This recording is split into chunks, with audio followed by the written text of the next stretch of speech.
Bonjour et bienvenue donc dans cette nouvelle vidéo YouTube. Ça fait longtemps que je n'avais pas fait de vidéo YouTube, donc je vais vraiment essayer de vous en faire régulièrement pour que vous puissiez aller et rester donc sur cette chaîne et voir les différentes thématiques. La thématique d'aujourd'hui, c'est être le décideur de sa vie. On entend beaucoup parler de développement personnel, de leadership, etc. Mais qu'est-ce que c'est réellement être le décideur de sa vie? Qu'est-ce qu'un décideur déjà? C'est quelqu'un qui va décider, qui va prendre des décisions. Donc derrière les décisions, il va donc y avoir des actions. On peut décider pour beaucoup de choses. On peut décider aussi beaucoup pour la vie des autres. On a toujours un avis par rapport aux autres. Il devrait faire ça, il ne devrait pas faire ça, il devrait passer à l'action, il aurait dû changer de métier, il devrait... Donc vous voyez, on décide à la place de beaucoup de monde. Il y a même des parents qui décident à la place de leurs enfants aussi. Je trouve que ça tirait beaucoup mieux comme étude. Fais ça comme étude. Mais par contre, est-ce que ces personnes-là, ou même vous, comme je vous parle aujourd'hui, est-ce que vous savez donc décider réellement de votre vie? Décider donc de sa vie, c'est prendre aussi la pleine responsabilité. Est-ce que vous faites partie des 97% des personnes qui remettent la responsabilité sur les autres? C'est-à-dire, ce n'est pas de ma faute, c'est de la faute du temps, c'est de la faute de mes parents, c'est de la faute de l'économie, c'est de la faute du gouvernement, c'est de la faute du Covid, Enfin, vous imaginez, on peut trouver toutes les excuses du monde.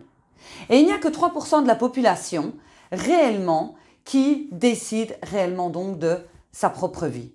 Et c'est pour cela que je voudrais aujourd'hui que vous soyez un véritable décideur de votre vie. Je n'ai pas noté leader. Pourquoi? Parce qu'un leader, ça commence à être un mot un petit peu surfait. Oui, je dois être un leader, et les gens ne comprennent pas toujours ce que c'est être un leader. Un leader et un décideur, c'est la même chose. Donc si je vous explique un leader, c'est quelqu'un qui sait exactement où est-ce qu'il veut aller et qui arrive même à faire suivre tout le monde naturellement. Sans dire à l'autre, je veux absolument que tu me suives, c'est moi qui ai raison. Non, le leader, il fait sa vie et les personnes le suivent tout naturellement parce qu'il a une aura, il a une confiance en lui extraordinaire et les gens ont envie de lui ressembler et lui font confiance. S'il saute, les gens ils vont sauter avec. Ça, c'est un véritable leader. Mais aujourd'hui, on parle de décideur de sa propre vie. Donc, je ne vais pas vous demander d'être un leader pour les autres. Parce que le leader, il ne se rend pas compte qu'il est leader pour les autres. Il est d'abord leader de sa propre vie. Il s'occupe d'abord de ses propres fesses, entre guillemets. Il s'occupe de ses propres choix. Il s'occupe de ses propres actions avant de savoir si les autres vont le suivre, avant de savoir si ça va plaire aux autres, avant de savoir si ça va convenir.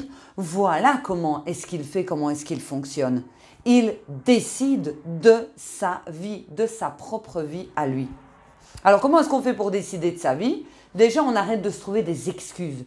On arrête donc de dire que c'est de la faute, comme je vous ai dit, du gouvernement, de la faute des autres, de la faute du temps, la faute du chat, la faute du Covid, ou peu importe. On reprend cette responsabilité à soi et de se dire, si je ne suis pas bien dans ma vie, c'est de ma faute, parce que je peux changer de vie à tout moment. On n'a pas de bracelet électronique au pied, enfin je l'espère, si vous m'écoutez avec un bracelet électronique au pied, ben ma foi, attendez de ne plus l'avoir, ce bracelet électronique au pied. Vous n'êtes pas un arbre non plus, vous pouvez donc bouger. Donc soyez responsable de vous dire, effectivement, elle a raison, je suis responsable de ma situation. Vous êtes responsable si vous avez décidé de passer une mauvaise journée. Vous êtes responsable de savoir que, de choisir que votre passé vous pourrisse encore maintenant et de trouver ça, bien évidemment, comme excuse. D'accord? Donc, première chose, on est donc dans la responsabilité. Je suis responsable de ma propre vie. Ensuite, le décideur de sa vie, décideur, leader, il va regarder vers où il veut aller. Il a plusieurs options. Et il va donc regarder quelle option est-ce que j'ai et quelle option est-ce que j'ai envie de prendre. Qu'est-ce qui est bon pour moi? Donc, il va travailler sur ses besoins, il va travailler sur ses valeurs, il va travailler aussi sur ses émotions. Parce que c'est bien de rester au niveau rationnel, de dire « il faudrait que je fasse ça », mais est-ce que tu en as envie? Est-ce que tu kiffes? Est-ce que tu as donc des émotions qui te viennent, etc. Oui ou non? Et c'est là que ça va être très très important aussi, parce que de choisir un chemin qui vous convient, c'est une chose, mais que vous kiffez est une autre chose. Parce que vous allez peut-être dire « oui, là ça me convient parce que je vais gagner autant, donc ça veut dire que je vais pouvoir m'acheter une maison d'un tel montant. C'est la norme, c'est comme ça me convient. Est-ce que tu kiffes? Est-ce que tu as réellement envie de faire ça? Est-ce que tu as envie de te défoncer pour ça? Est-ce que tu auras le sourire tous les jours? Est-ce que tu seras en mode Walking Dead? En mode j'attends impatiemment les vacances parce que je suis au bout de ma vie? Ou est-ce que réellement tu aimes ce que tu fais? Le matin quand tu te lèves, tu es en accord total avec toi-même. Pas par rapport à ce que tu dois faire, ce que la société attend de toi, mais ce que toi tu as réellement envie de faire et ce qui est bon pour toi. Que ce que tu as décidé pour toi.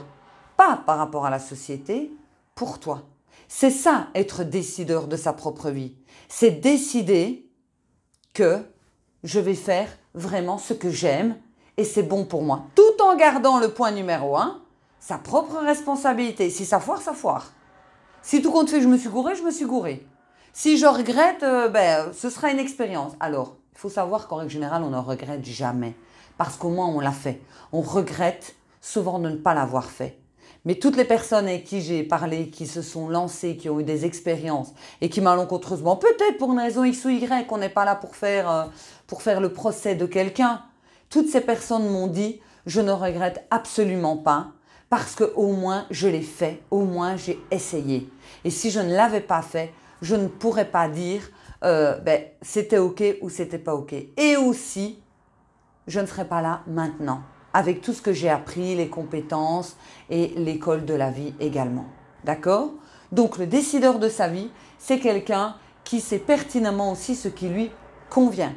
Ça me convient, ça me convient pas.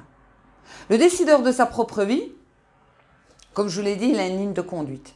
Ça veut dire que dans cette ligne de conduite, il sait où il veut aller. Il a un objectif court terme, moyen terme et long terme.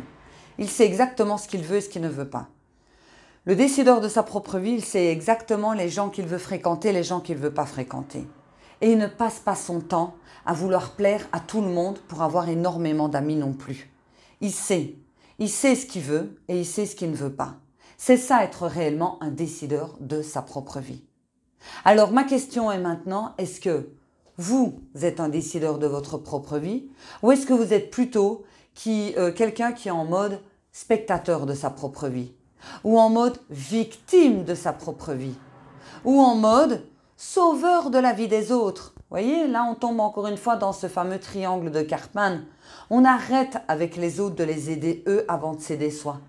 On arrête d'être en mode victime par rapport à son passé et on décide qu'à partir d'aujourd'hui, jusqu'à la fin de sa vie, on va décider.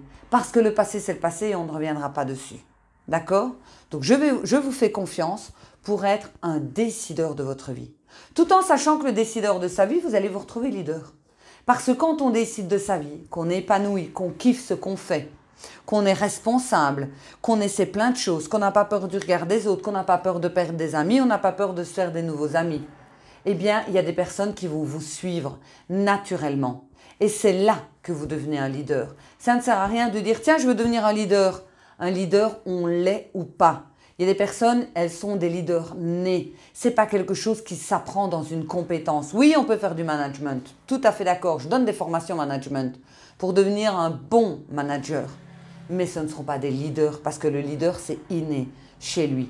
C'est inné, il se lance et les personnes le suivent automatiquement. Donc quand vous serez un décideur de votre vie, vous allez devenir un exemple pour vos enfants, pour l'entourage, pour vos amis notamment. Donc n'oubliez pas ça. On se retrouve bientôt dans une prochaine vidéo YouTube. N'oubliez pas de liker et de vous abonner et de fouiller un petit peu aussi dans les autres vidéos. C'est avec un grand plaisir que je partage et que j'aime partager avec vous. Je vous embrasse. On se retrouve bientôt. Ciao, ciao!